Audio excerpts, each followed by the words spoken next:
Aurélien Boudon, est-ce qu'il y a urgence à parler d'augmentation de salaire et avec qui, étant donné que le dialogue est coupé en ce moment avec le gouvernement? La question des salaires, je ne vais pas vous dire que c'est pas un sujet. Il y avait aussi aujourd'hui une grève très importante à Toulouse, chez Tisséo, dans les transports urbains, oui, notamment sur cette question des salaires. Donc c'est un sujet qu'on n'a pas attendu que le gouvernement se réveille pour le porter. Il y avait des mobilisations toute la fin de l'année 2022. Donc oui, c'est un sujet. Maintenant, nous, l'interrogation qu'on a, c'est cette espèce de politique de communication à bas bruit. On fait fuiter via le Parisien des éléments. Aujourd'hui, ça fait un peu la tournée des chaînes d'information. C'est quoi les éléments concrets qui sont aujourd'hui proposés? C'est quoi les annonces qui sont faites? Vous nous dites quoi? Que vous redoutez une campagne de détournement de communication politique autour des salaires pour enjamber les retraites, pour dire les choses simplement? Ça y ressemble. Ça y ressemble. Si le gouvernement il a quelque chose à dire et à proposer sur les salaires, qu'il le dise. S'il veut mettre en place l'échelle mobile des salaires, indexer les salaires sur l'inflation, qu'il fasse la proposition. S'il veut augmenter le SMIC sans attendre la revalorisation de juillet, qu'il le dise. S'il veut ouvrir des négociations interconventions collectives, interbranches, etc., qu'il le dise. Aujourd'hui, il dit rien. Et puis, la question des bas salaires, ça nous semble être une entrée qui est légitime, mais qui n'est pas suffisante. La question des salaires, pour nous, elle se pose globalement. De façon globale. De façon globale, parce que les bas salaires, c'est de plus en plus de personnes avec l'inflation. Et aujourd'hui, il y a de plus en plus de personnes qui se retrouvent rattrapées par le salaire minimum. Et ça concerne finalement de plus en plus de personnes, les bas salaires. C'est Aurélien Boudon, en fait, d'une certaine façon, Thibault Langsade est en train de vous dire on a déjà fait le boulot. Nous, on partage. Que lui répondez-vous? On ne partage pas. Et quand je reprends l'exemple de Toulouse, quand le directeur de Tisséo il explique aux grévistes qui sont venus au siège qu'ils étaient la honte du service public. C'est la honte du service public de se battre pour avoir des conditions de rémunération décentes. Non, nous on pense pas.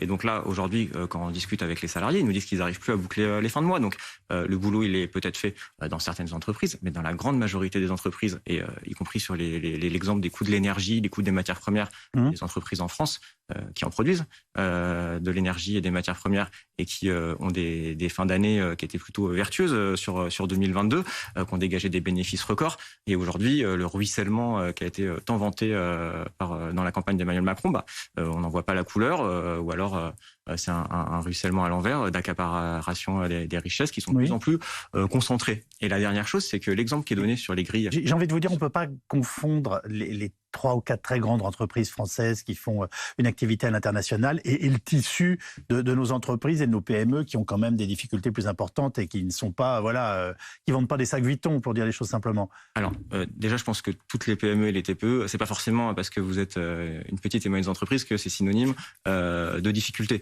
Je pense qu'un certain nombre de ces entreprises, elles dégagent des bénéfices et donc il serait juste que ce soit aussi redistribué par le salaire aux travailleurs et travailleuses qui les produisent. Et par ailleurs, il y a aussi beaucoup de ces TPE et de ces PME qui sont dans une chaîne de sous-traitance. Stellantis, c'est de l'automobile, entreprise aussi qui dégage, je crois, plus de 16 milliards de bénéfices en 2022.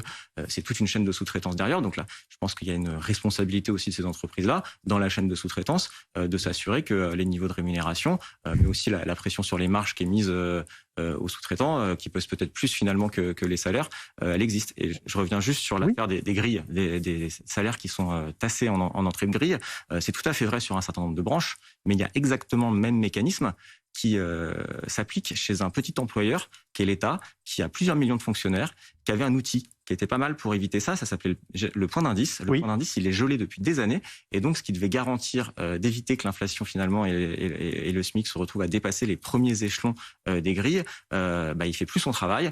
Et donc, finalement, j'entends les belles paroles que vous nous avez passées aussi en extrême, et peut-être qu'on pourrait attendre du gouvernement qui montre l'exemple et qui soit vertueux et qu'il commence par faire aussi chez lui ce qu'il prône chez les autres. Des derniers mots avec vous, Aurélien Boudon. Est-ce qu'à l'échelle des entreprises en ce moment, et non pas à l'échelle nationale, je rappelle que vous êtes secrétaire national du syndicat solidaire, vous êtes en cours de négociation dans les entreprises pour demander ces augmentations de salaire en ce moment?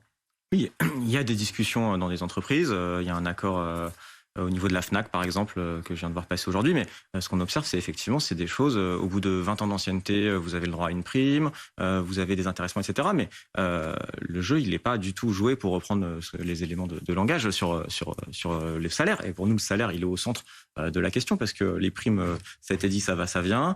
Il n'y a pas de cotisation. Et puis, le sujet des retraites, qui pour nous, il est loin d'être derrière nous, parce que la réforme, elle n'est pas retirée. Donc, on n'en parle pas encore au passé de ce dossier-là.